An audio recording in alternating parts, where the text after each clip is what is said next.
Sala de visita. E no segundo momento eu volto a conversar com o professor João Roberto de Araújo. Nós estamos falando sobre inteligência relacional e vamos falar agora também do programa Liga pela Paz. Como é que é isso, professor? Fala um pouco para a gente desse programa. Como é que ele funciona, como ele surgiu, a partir de que estudos? Nós conversamos que as emoções são importantes. Então, hoje nós sabemos que a inteligência não é, você usou a expressão inteligência, não é só inteligência lógica. Desde 85 nós popularizamos a visão sobre inteligências múltiplas. E na década de 90 nós popularizamos, principalmente através da obra do Goleman, a compreensão, e não só dele, de tantos outros, da inteligência emocional. E nós entramos nesse século 2000, 2002, com uma consciência muito grande que a inteligência emocional é a inteligência matriz para o ser humano. E ela tem uma relação muito estreita com a outra inteligência. Uma criança, para se desenvolver melhor ainda em matemática e linguagem, fica potencializada com o seu desenvolvimento afetivo, que está na inteligência emocional. Com essa consciência nasceu um cuidado, uma preocupação. Se isso é tão bom e importante, como é que a gente desenvolve inteligência emocional nas pessoas? Então, Dulce, é muito recente. Nós temos 15, 17 anos que começamos a estruturar no planeta, não é aqui no Brasil, essa ideia, esse casamento entre muitas pesquisas no campo das emoções e das inteligências com a pedagogia. Esse abraço, esse encontro dessas pesquisas com a pedagogia, nasceu um campo novo na educação que nós chamamos de educação emocional e social. Então, esse é um campo novo e que fala de educação, quer dizer, nós podemos levar para as crianças na escola, como nós levamos matemática, geografia e história, nós podemos levar educação para as emoções. É possível, né? É possível. E para isso é preciso criar uma metodologia. Como nós ensinamos matemática, precisa de um livro de matemática, de um material pedagógico de matemática. Só que no caso da matemática, da linguagem, já há toda uma tradição. Quando nós falamos em educação emocional, é muito novo. Então, além do material pedagógico, nós precisamos formar os professores. Eu vou perguntar isso agora. Os professores estão preparados para isso? Eles estão... porque a violência, como o senhor já falou, ela nasce na mente. A gente percebe que ela está no cotidiano. A gente tem que lidar com ela no dia a dia. E a violência dentro da escola, ela aumentou, não aumentou, professor? Os professores estão sabendo lidar com isso? Aumentou um tipo de violência, né? Porque antes existia uma outra violência que era não permitir a fala dos alunos, né? Exatamente. Eu me lembro, quando estava no segundo ano do primário, aliás, o nome da minha professora era Norma, e a dona Norma, quando entrava na sala, todo mundo ficava de pé e ninguém falava nada. E ela ainda desfilava pelos corredores para ver se os joelhinhos estavam alinhados debaixo da carteira. E era impensável nessa época um aluno levantar a mão e dizer: Dona Norma, eu discordo da senhora. Isso era impensável.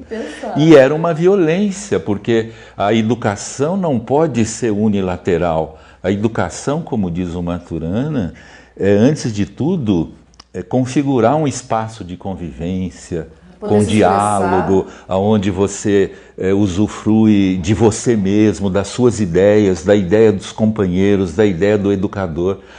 A educação não pode ter no educador o centro. O centro é o conjunto de toda a convivência. Quer dizer, no passado nós tínhamos uma violência nesse sentido e hoje nós temos um outro tipo de violência. Mas é muito importante nesse contexto lembrar que a violência é ignorância. E ignorância, antes de tudo, se enfrenta com educação. Não é com polícia só. Sim. É preciso essa compreensão que a violência na sociedade, na família, precisa ser enfrentada com educação e, fundamentalmente, educação para as emoções.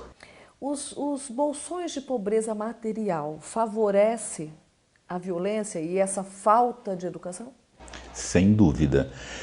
A Organização Mundial da Saúde, que você citou agora há pouco, fez um trabalho no mundo todo, uma pesquisa muito rica, e ficou muito claro que os bolsões de miséria, eles contribuem para o aparecimento da violência. Mas é preciso, Dulce, ter muito cuidado nessa questão, porque nós corremos o risco de ter uma visão preconceituosa e relacionar a pobreza material com violência, porque a violência está distribuída na classe rica, na classe média e na classe materialmente mais pobre, porque a verdadeira morada da violência não está na pobreza material, está na pobreza mental. Naturalmente que ela fica agravada com falta de habitação, com falta de alimentação, com toda essa questão que nós vivemos nos bolsões de miséria. Então, como a violência... E uma outra questão que eu acho extremamente relevante na educação emocional. Uma recente pesquisa feita pela Unesco, em 14 países, pesquisando o que fazer para melhorar os índices de aprendizagem, que é um grande desafio político hoje. Sim. Como é que uma criança aprende melhor e mais fácil? E aí foram colocadas muitas coordenadas, muitas variáveis. Por exemplo, a estrutura do prédio, a arquitetura da escola, o tamanho de sala de aula, a luminosidade, que são fatores físicos da escola. Foram colocadas variáveis do nível sociocultural dos pais, variáveis da presença dos pais na escola e etc. E esse trabalho, que aliás foi conduzido por um chileno maravilhoso que chama Juan Casasus, que é um grande estudioso desse assunto. Tive a oportunidade de estar com ele esse ano. E essa pesquisa, que tem a chancela da Unesco, demonstrou que a variável mais importante para uma criança aprender melhor qualquer conteúdo é o clima emocional da escola. O ambiente, né? O ambiente do ponto de vista emocional. Qual é o vínculo? E aí são todos, né? Professor, diretor. Qual é o vínculo que o educador estabelece com os alunos, o vínculo entre os alunos, os funcionários? Sim. É a variável mais importante. Você pode deixar uma escola maravilhosa, pintá-la de ouro.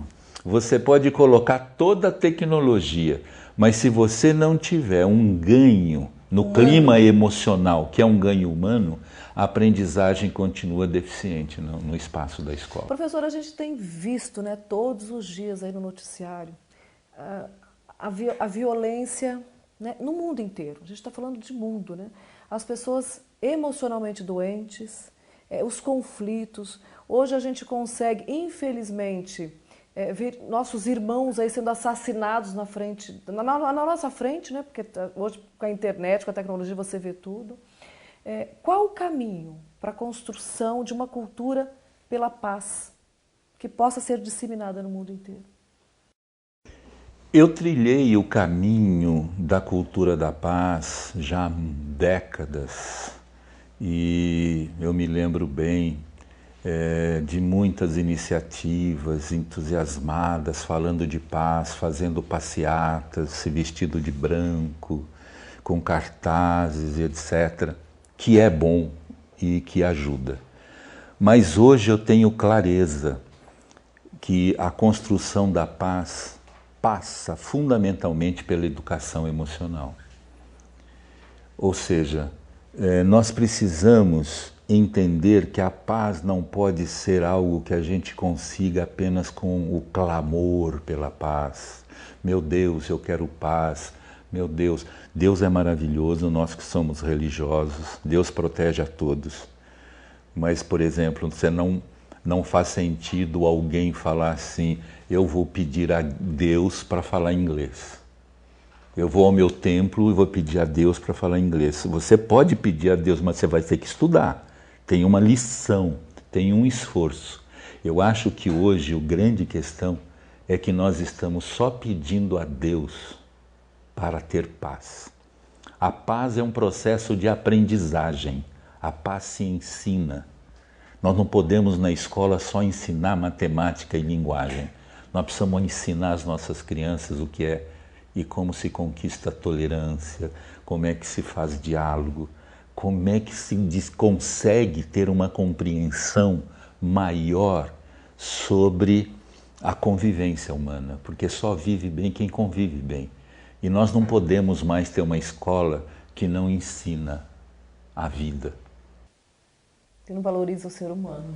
Exatamente. Então, eu penso que nós temos um desafio grande, mas quero lembrar, Dulce, e às vezes os nossos internautas podem não concordar, mas eu penso que a violência de hoje é menor do que a violência do passado. E tenho um otimismo que o futuro terá um padrão de convivência humana melhor do que é hoje. Há um grande desafio. Mas se você pegar, por exemplo, só a realidade da mulher, você já percebe. Sim, verdade. Você pega a mulher há 100 anos atrás, você pega as relações humanas, a escravatura, você pega há muito pouco tempo atrás uma criança sendo espancada na sua casa. O vizinho falava, isso é um problema de família, hoje tem um conselho, hoje tem uma iniciativa ainda muito deficiente, mas nós precisamos verificar que estamos pequenininhos ainda, mas que crescemos historicamente no enfrentamento da violência e que agora nós estamos sendo convidados para uma nova etapa de humanização que você está tocando. Nós ainda somos muito focados. Eu costumo lembrar que o ser humano, enquanto sapiens sapiens, que tem 100 mil anos mais ou menos, 90 mil anos foi coletor-caçador. 90 mil anos ele ficou nômade.